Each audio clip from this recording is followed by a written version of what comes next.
And we are back. Rory Sauter in the news, coming to you live from Palm Springs, California. I do want to introduce my next guest who's with us right now. We have Peter Boykin. Peter, how are you, man? I'm doing well. How you doing?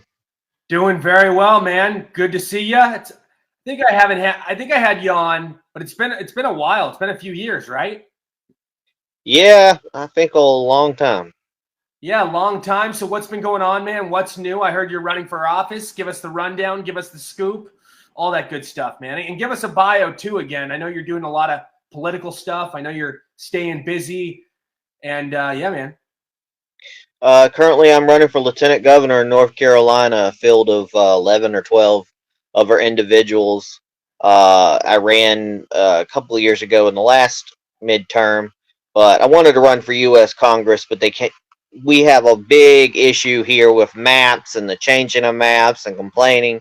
So they changed everything at the last minute. I ran for a local office, but honestly, I just became the Ross Perot in that office to get the older guy who'd been in there for 10 years and actually did a great job to get him boosted back in. I didn't expect to. I fell on the sword basically so he could win. And lately, how is the campaign going? Are you doing a lot of events? Are you out there talking to supporters? What's the feedback you're getting? Any polls?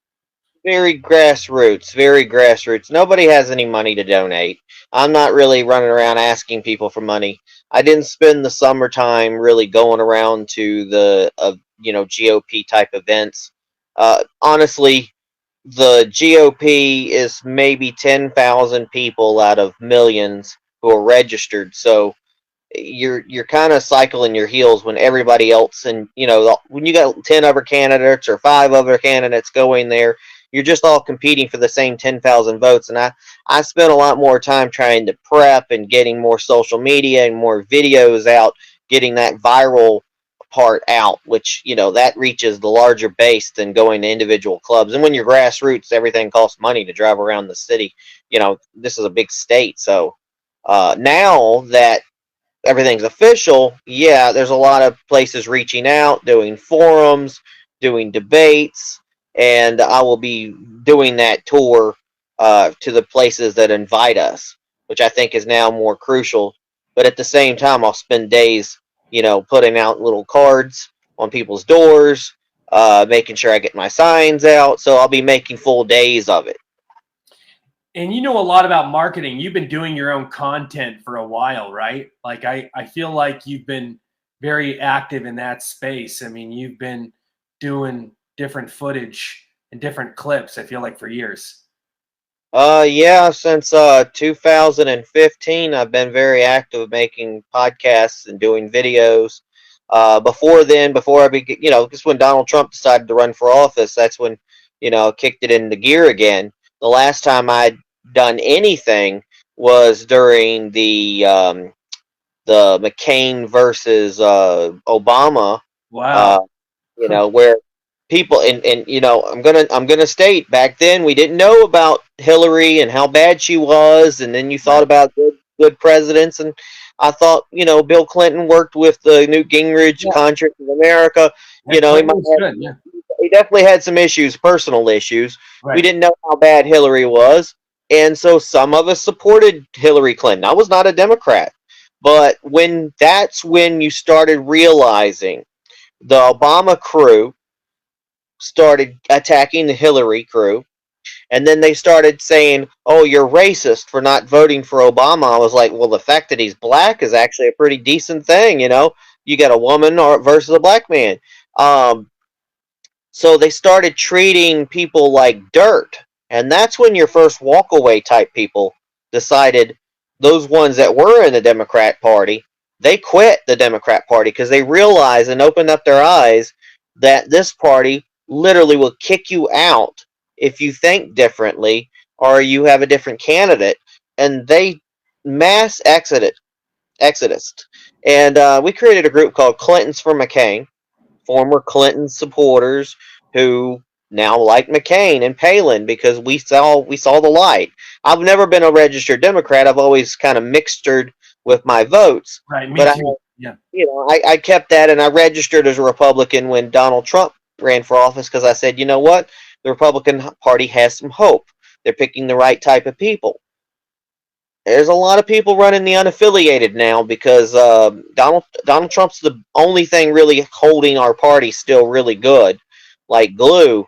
Unfortunately, the extreme social conservatism wing of the Republican Party has kicked in.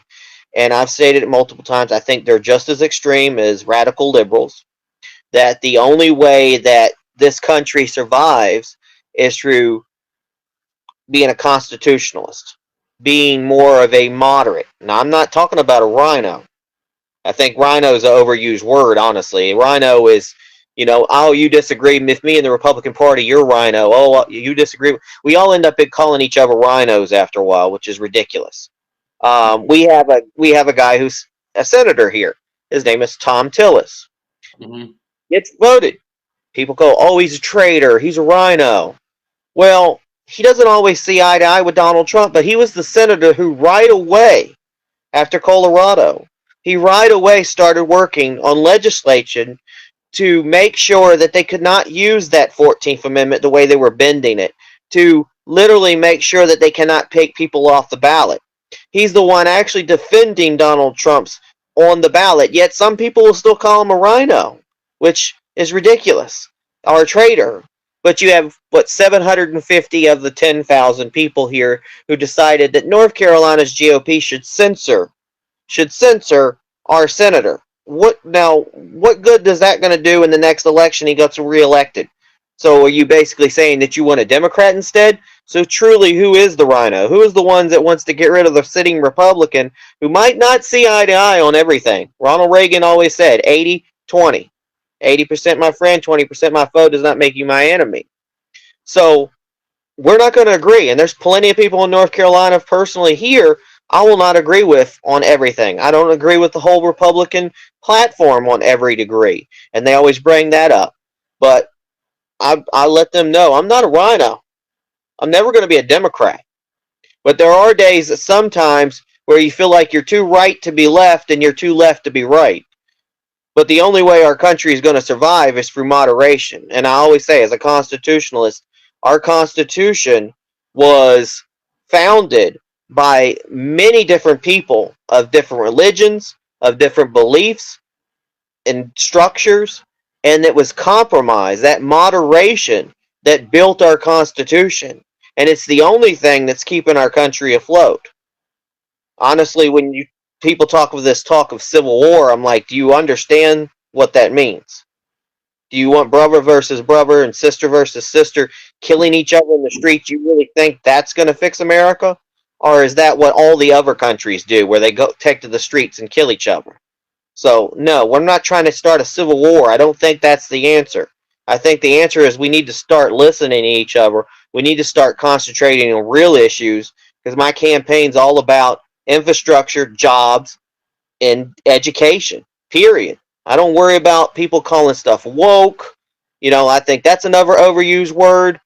It's all about taking care of what individuals need, because we're struggling. Everybody's struggling in North Carolina and America under Bidenomics or whatever.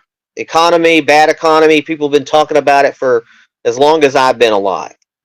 But at the end of the day, we've got to start putting America first. We got to start taking care of every single person on this planet, or whatever, in the United States especially.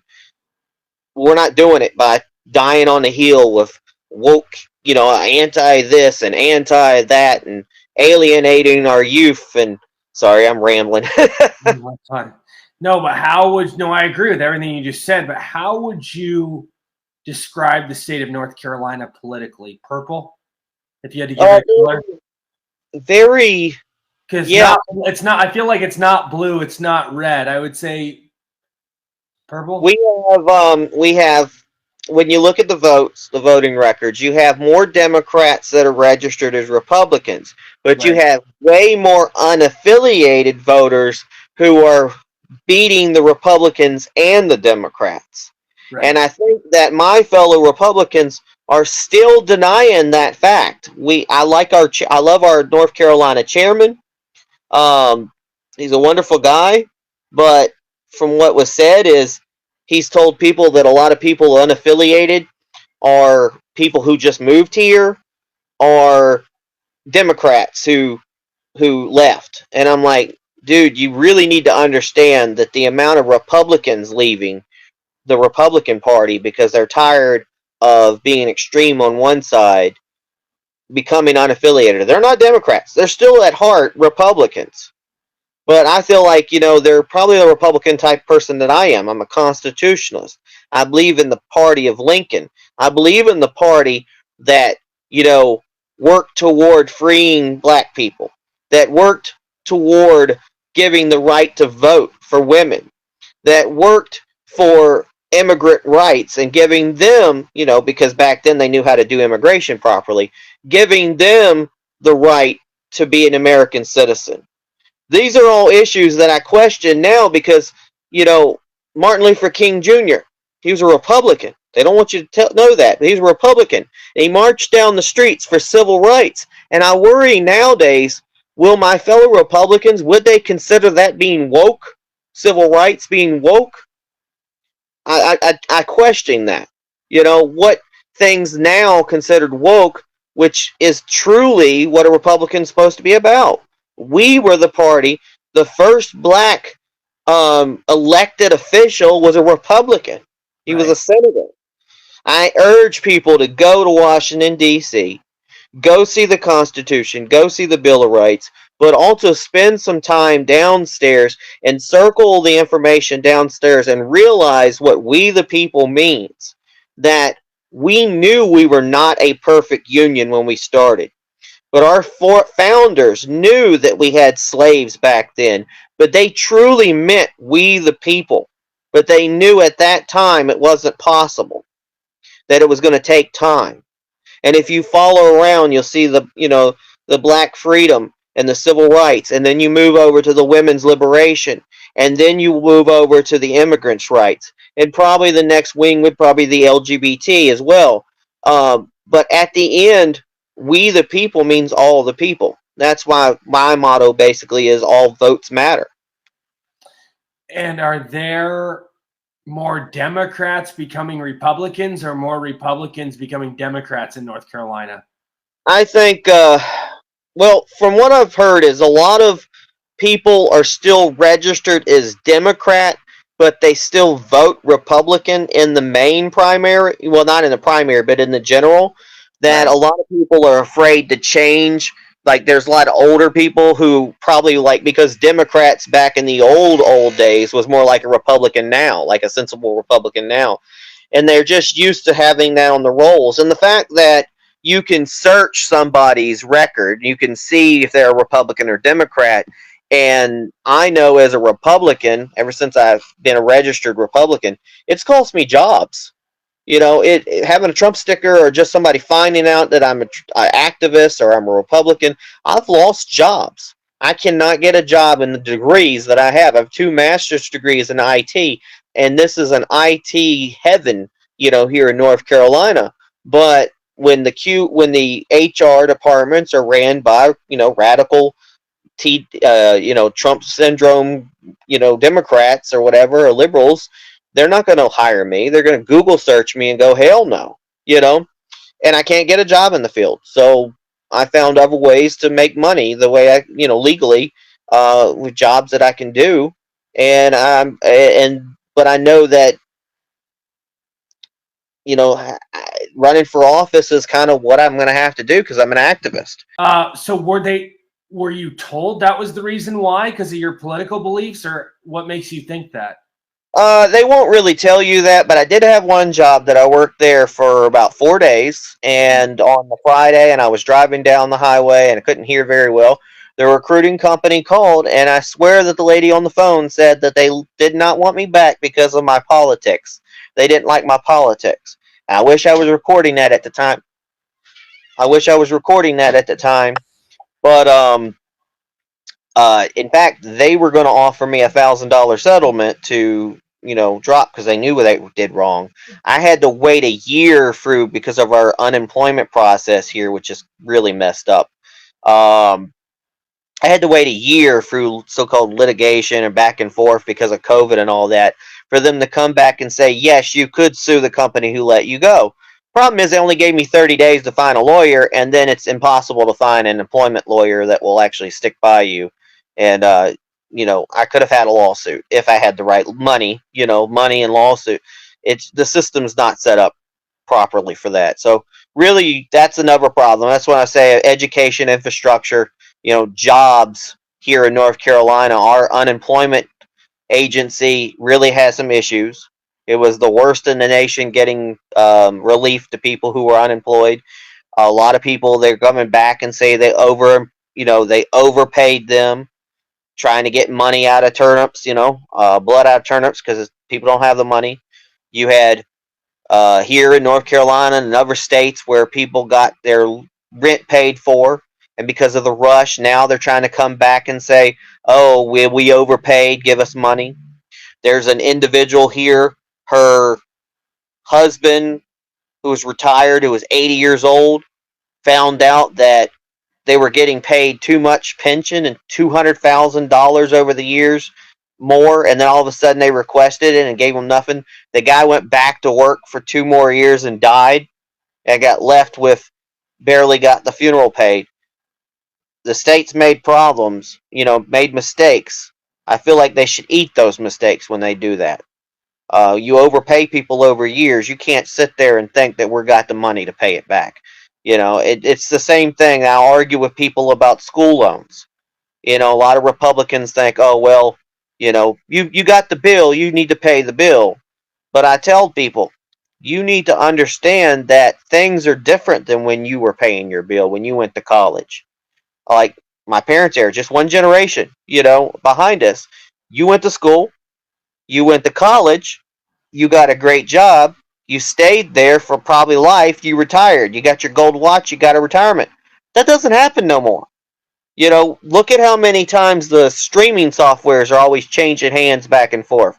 Companies are switching hands, I've seen jokes where it says, what's the name of our company today? Where I'm working for. There's no loyalty to the employers to the employee. And then I found out that millennials have actually stepped in on that, and they don't have no loyalty to the companies. So they're hopping around. Our whole system is whack. It doesn't help that we also have an influx of individuals trying to seek asylum, in our country, coming over here trying to get the jobs that we don't already have. Meanwhile, you've got other countries, taking jobs.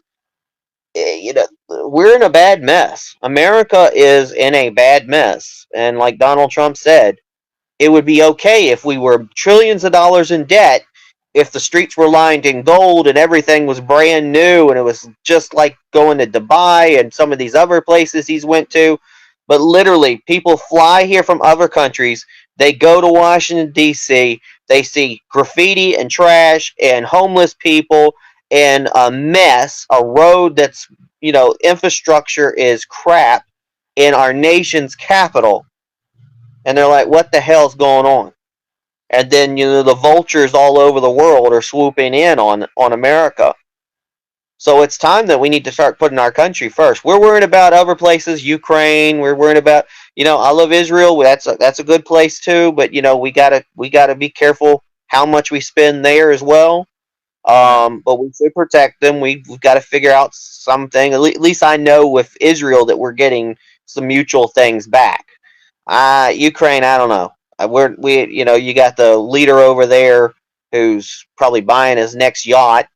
How does this guy end up in award shows and everything? Where's the ticket? Where's the receipts? Because we're supposed to be fighting Russia. But at the end of the day, we're getting weaker. We're sending our troops over there, our military supplies, our surplus. And meanwhile, our country's getting weaker while we're trying to build up another country. That's not going to work. That doesn't help. We need to start taking care of ourselves. It's the analogy of you're in an airplane and the airplane's going down and the oxygen mask drops. You're supposed to put it on your face first before you help anybody else. And we're not doing that. We're running around the plane gasping for air trying to put masks on everybody else and forgetting about breathing ourselves, we're going to be the ones dead and everybody else is going to be trampling on our grave to get off the plane. Right. And don't you think the Republican Party, the reason they're so behind on the times and they're failing miserably is because they don't have present day ideas. They're so, like I said, they're stuck in their ways. They're living in the past. They're not on board with what's currently going on, with what people really want. Your thoughts on this, because you're running for office. Well, here's an example. This would be taboo, but I'll talk about it. Currently in the news, we've got new laws that just passed. And in the quickness, because we have a supermajority Republican, and I'm going to tell you the truth is, again, goes with compromise and our full government of different people talking. I don't believe in super majorities. I don't think the Democrats should ever have a supermajority. I don't think the Republicans should have a supermajority. I think our legislature should be set up that there's no such thing as a supermajority. That we have to figure out something where it's even more enough. Even if one's more than the other, it's got to be even because there's got to be discussion. You can't shut out the citizens from actively discussing about things. But because you don't have discussion, you get bills passed who don't work all the way. One bill earlier was passed is, of course, I don't want underage people getting, like hormones and things to transition when they don't need them for actual real medical reasons. But then I have a friend who has a medical problem who has to take some estrogen. He's not trans. Who at first, because they weren't sure about the law, wasn't able to get the life-saving medicine that he needed, not to transition, but actual life-saving medicine that he needed because he's got all sorts of stuff going on for about 2 months. And finally they were evening out and he's able to get his medicine back again because the bills were unclear. Today, new bills went in. Again, this was to protect people that if you wanted to get into an adult porn site or whatever it is, you have to provide an ID. Well, because it was haphazardly written and there's really no way do you provide a ID all this time, blah, blah, blah. Well, some of the websites are like, what the hell do we do? So the news today is that Pornhub has now restricted all of North Carolina from being able to log into their website. So if you're North Carolina, they've basically said, since they believe that they should do it a different way, that the legislator jumped the gun. They didn't complain about the Republicans. They just said that, when you have legislatures who aren't very, knowledgeable about technology and who hasn't questioned the market, and they also completely understood that yes, you want to restrict underage children, that they do everything they can in their power to keep underage people from seeing their items. But because of all this mess, they decided to just cut the whole state of North Carolina off. So, apparently, if you go to the website, they made a video, they hold a whole statement there. And so that's just one website. I mean, that's one website. But let's say Facebook decides to cut people off, or YouTube decides to cut people off, or Twitch decides to cut people off, or any of those other websites. Next thing you know, in North Carolina, because of that one law that wasn't correctly, vetted and written properly because you have a supermajority, now you have all these. We could end up with no internet in North Carolina, or the television companies can say, "Well, we can't take an ID." They have to think about putting these laws in. And if you're going to complain as a Republican that the Democrats, when they're at a supermajority, are doing crazy things and letting everything go wild, then you need to understand when you're in the supermajority, you're not any better when you're doing the same thing.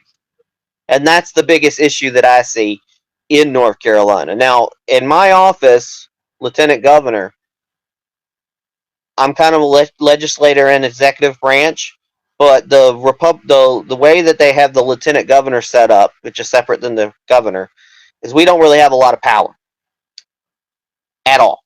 They might have a tiebreaker, but a supermajority, we won't really do the tiebreaker. We are the president of the Senate, sort of like the vice president of the United States. We can preside over that. But our biggest power is the gift of gab, the gift of listening to the citizens, and basically trying to champion causes and getting the word out. I'm loud. I'm a loud person. I'm an activist. I'm a type of person, but I've also have all the skills that I could be a governor if needed. I've been a manager. I've managed and opened many movie theaters. I also was a engagement manager for about 12 years with a um, technically in-source, outsource, international, India-based company. There, I ran multiple multi-million dollar service desks with multiple teams, Indian teams. I was the middleman. It from of it, I had my managers, the employees, the Indian-based companies, then our bosses, then who our contractors were, and I worked between all of those people who all had different goals, and we got stuff done. I saved people's jobs. I wrote processes. I got people on processes. I audited calls. I audited people. I did scheduling. I did you know, corporate training. So I have that skills, and I have worked multiple customer service type jobs throughout the years. My youth, I worked with my dad. We sold baseball cards and toys and things throughout my youth. So I have that entrepreneurial spirit, but I also know how to deal customer service and listening to people. And that's what I bring to the table is that I don't care what political party you are. I don't care about your specific, beliefs on different things, your religious beliefs or anything. At the end of the day, you come with me with a problem that I believe that affects everybody. We're going to try to find a way to solve it. So that's my job. Would be my job as lieutenant governor. I'm not a lieutenant governor for just the Republicans or the Democrats or the in between. I'm the lieutenant governor for the whole state and all the citizens of North Carolina, which I wish a lot of other politicians would understand that they're elected as a representative of all the citizens, not just a representative of their political party. And what are your top 3 priorities on day one? It's all for me is jobs, education, and uh, infrastructure. Everything on day one is geared towards that, but really it's just basically to continue like the town hall type thing, probably to continue to, because you've pretty much can write your itinerary of what you're going to do. Um, that job is kind of interpreted by who takes the office.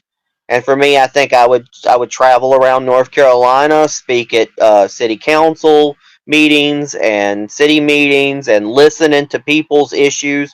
If you get there and you sit in the audience, you can find out what's going on in those cities because those citizens come. I could say, hey, do you want to like talk? Afterwards, what can I do? How can I connect you to services? Like the easiest one in North Carolina that people don't know is, hey, my street light's out. What do I do? Well, the city doesn't come and fix it. Well, the city doesn't normally handle that. It's Duke Power.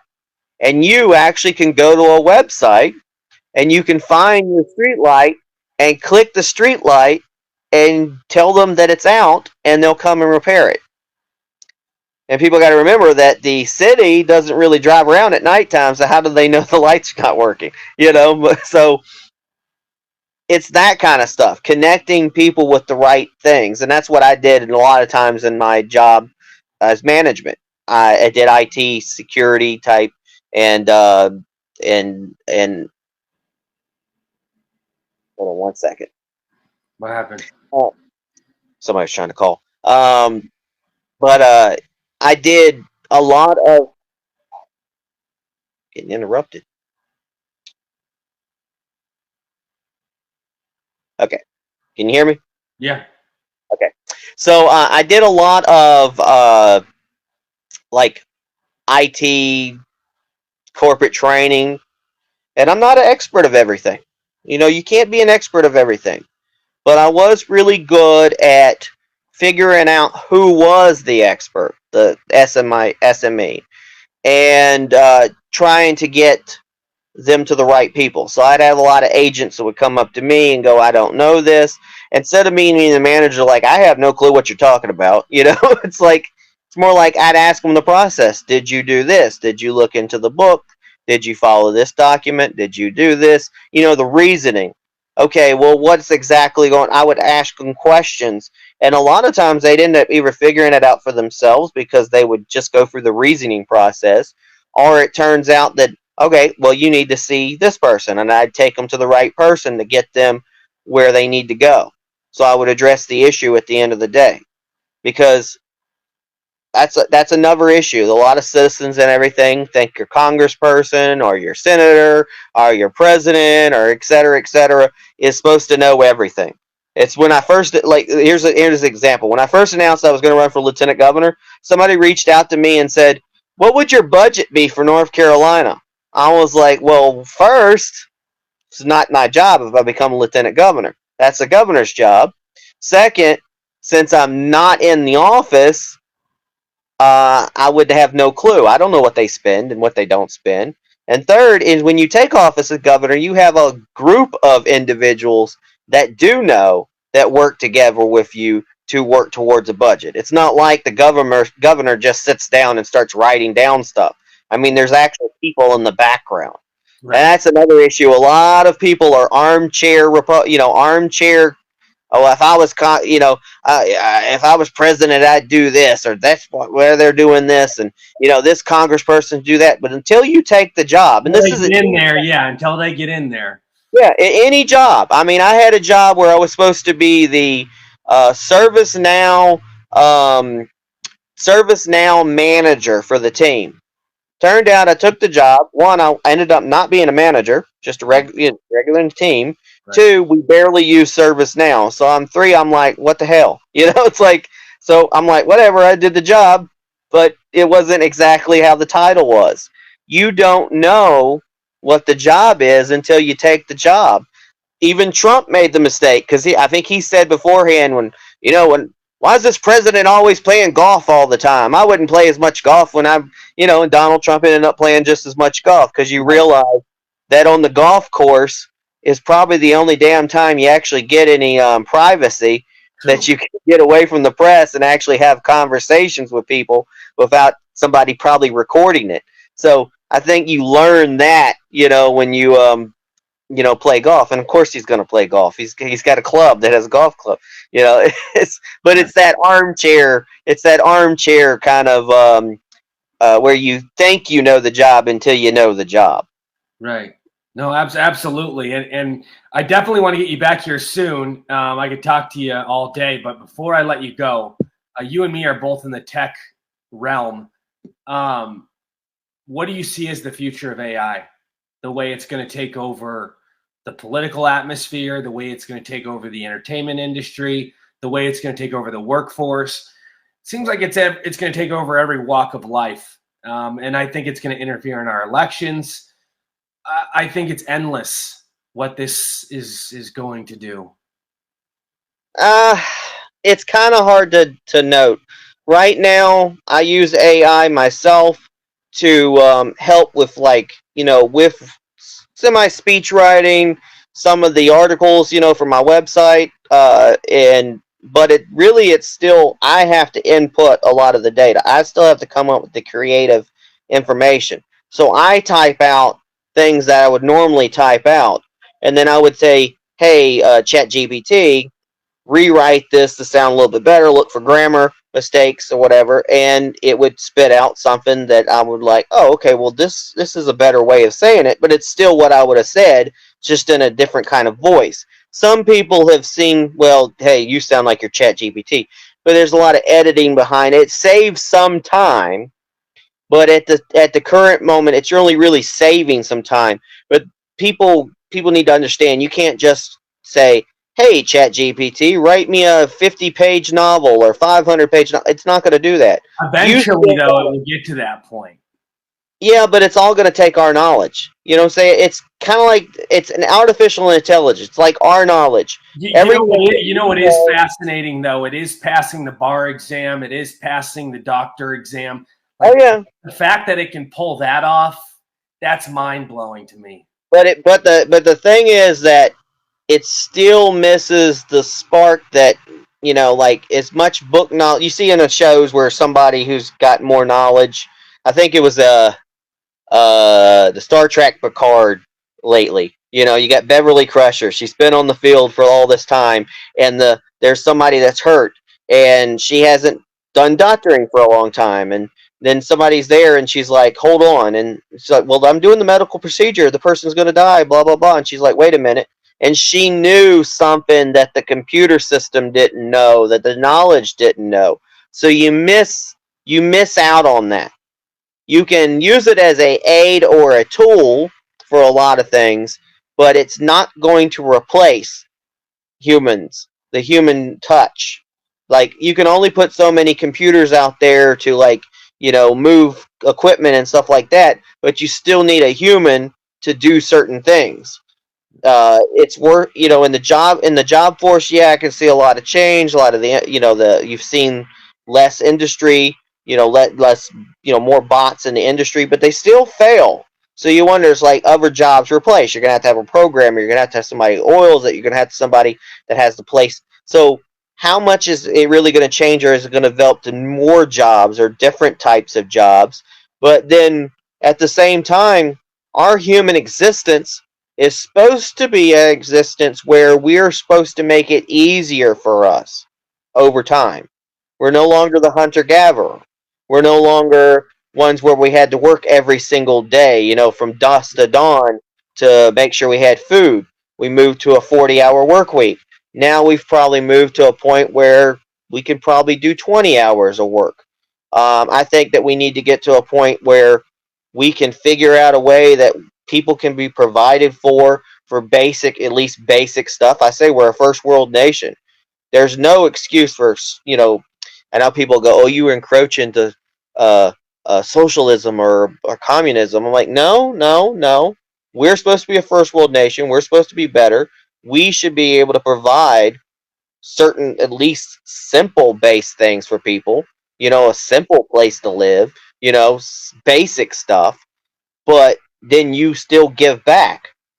But I think the biggest issue is now that people don't want to give back 40 hours a work week, or 50 hours a work week when everything is taken from them. Like, you give people welfare, but if you work a little bit, the welfare goes. And then they end up with less money and then they don't have a home. So you got working people who are homeless. You got people out there living in their cars, living in little trailers. You had people working at Facebook living in a moving van. You have people in Facebook living in pods, sleeping pods inside the place because they cannot afford. You got people in California who park their cars in these parking lots where they pay like $10 a night or whatever because they can't afford a place to live because there's $1 million trailers. All I'm saying is we need to get to a way that we can provide for the American citizens at least basic needs. There's empty buildings everywhere. I work in a building that almost half the building is giantly empty, and there's enough for people. I mean, people are freaking out about them cloning food, but they can clone food. They can create new stuff. There's new medicines and new things out there. We need to get to a better future where we are working less, having more, and having a better life. So we can sit back and watch Netflix all day and consume or whatever we want to do. Um, but we still work. We're always going to have to work. Even if the AI does some stuff, we're still going to have to work. I don't see us turning into a Wall-E type situation where a fat person in a chair, because at the end of the day, how did that ship fly around for 500 years with a few robots doing things? Yeah, no. Somebody's going to have to work in there to do stuff. I don't know how many robots you put in there. There's certain things that a human's going to have to do at the end of the day. Robot's not going to be able to milk your baby, and have baby no matter what. Right. No, I hear you, man. I hear you. Peter, tell everybody where they can find you, where they can get involved. Yeah, you can go to peterboykin.com and check out the website, and everything's on there, and my social media is there, and I have like the card in there. And basically, I'm on all over the internet, Rumble and YouTube and TikTok. You know, that evil TikTok that everybody complains about. Instagram, uh, Facebook, Twitter, or X, or whatever they call it now. The only thing I don't think I really do is Snapchat or Well, no, I did Instagram, Snapchat. I don't really do Snapchat because that's that's just the one. There's just so many out there to do nowadays. Telegram, I'm on Telegram. I'm pretty much everywhere I can be out there. And again, some of my candidates that I run against, they'll say, "Well, I'm in all the 100 counties, and I did the personal touch," and I'm like, "This is 2023. You can get in touch with me virtually on the phone. My phone number's out there. My email address is out there. I'm online. And if you really do need to see me face to face, then hey, contact me. We'll talk, and then I'll come see you." But I don't think that we need to travel all 100 counties. I don't believe that a political campaign needs to cost millions of dollars. I'm literally running my campaign on hundreds of dollars. You know, not thousands, not any donors. I'm not beholden to donors. I'm not beholden to corporations. I'm beholden to me getting up out of bed, going to work, doing some extra work to make some extra money to get the promotion out. And, you know, it starts with peterboykin.com. I mean, I can always take people's money and donations, but if you're in North Carolina, what I would like is people to volunteer. And that's pretty much what I really need is just volunteers. Because I'm about to hit door to door, and I'm trying to hit 100,000 doors by myself. But I'm hoping that I'll get some volunteers involved to help me, you know, make sure I get to everywhere. And we're going to door in the winter. That's the way that the primaries work. God knows why. Amen, man. Well, keep up the great work. Let's talk soon. I'm rooting for you, man. Good stuff. Good stuff. I'll talk to you soon. All right. Thank you. Peace. Absolutely. We'll be right back, everybody. Stay with us. Rory Sauter and the news.